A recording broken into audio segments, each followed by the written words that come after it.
Hello mga ate kuya, gagawa ako ngayon ng green gulaman para sa buko pandan.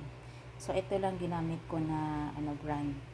Mr. Gulaman powder. So nakalagay kasi buko pandan, pero usually yung ginagamit ko mas masarap pa rin yun. Walang buko pandan, nakalagay lang green. Kaya ikaw na mag-mix ng flavor. Ayan, so dalawang ganito. So bali 12 cup of water. Meron namang nakalagay na procedure sa likod. Ayan. So 1 pack nito, 6 cup of water. Ito yung cup na ginagamit ko. Yan. 250 ml. So, dalawang palit 12 na ganito. And then, nilagyan ko siya ng sugar. 2 and a half cup of sugar. Para magkaroon lang ng lasa at tamis yung gulaman na. Kasi pag walang sugar, mapait eh. So, mas maganda pa rin yung may sugar. Optional lang yan. Gusto mo may sugar or milk. Nasa inyo po yung condensed milk. Pero since buko pandan ang gamitin mo, buko pandan yung gagawin mo, so dapat white sugar lang ihalo mo para ang gulaman mo matamis.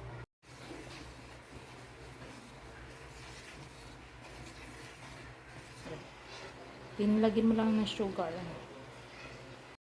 Then, luto na yung gulaman mo. Mainit na yung gulaman, diba? So, kailangan mo na siya i-transfer sa Tupperware ito. Dalawang sachet ng gulaman ito, dalawang Tupperware. So, kung gamitin mo kinabukasan, kailangan ngayong gabi mo lutuin. Bukas ng umaga, malamig na at matigas. Para hindi ka na mahirapan. Ayan. Hindi mo kailangan, lagayaan mo lang siya dyan overnight sa table. Tapos takpan mo lang siya. Ayan. Another ingredients ng buko pandan, sago. So, overnight babad lang para kinabukasan, malambot na at madali lutuin. Hindi ka na mahirapan. So, ito yung preparation sa gabi. Sago, tsaka gulaman.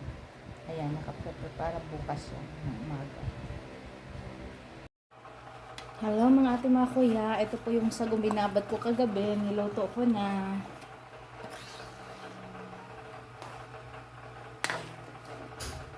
Tapos nilagyan ko ng dahon pandan. Pampabango. Oops!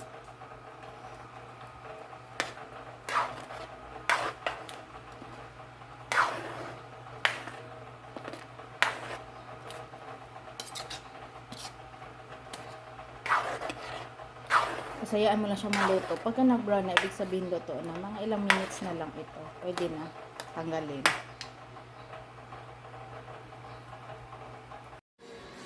Hello everyone. Ito po yung buko pandan na gagawin ko ngayon. Naglagay ako ng 1 cup of sugar. And then 3 condensed milk. And then 2 all-purpose cream. Tapos lagay ng food color. Then yung buko, sago, gulaman. Then, pag halo-haloin na lang mamaya. I-mix na lang. Ayan. Ano lang po yung mga ingredients. Pagka gusto nyo pong special na buko pandan, usually po yung natikman nyo sa Max, may ice cream po yung na vanilla. Ito, wala po siyang ice cream. As in, as in ito lang mga optional na po kasi yung ice cream.